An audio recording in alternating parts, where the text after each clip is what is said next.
ఏరా అంతలా నవ్వుతున్నావు? నాన్న టీచర్ మీద సీరియస్ అయ్యారమ్మా. ఏమైందండి? ఏమైందంట వేటి? పిల్లని కొట్టించింది టీచరు. మీకు ఏ అధికారం ఉందని కొట్టడానికని అడిగాను.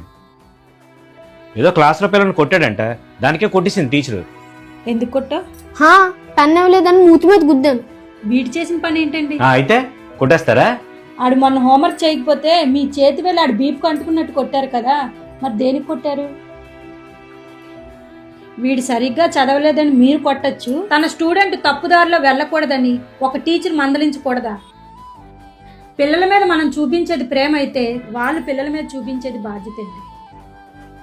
పిల్లల అభివృద్ధిలోకి వస్తే మనం ఎంత ఆనందపడతామో ఆ అభివృద్ధికి కారణం టీచర్లేనండి. వాళ్ళు అలా కఠినంగా ఉంటేనే వీళ్ళు క్రమశిక్షణతో పెరుగుతారు. నేను చాలా పెద్ద పొరపాటు చేశాను.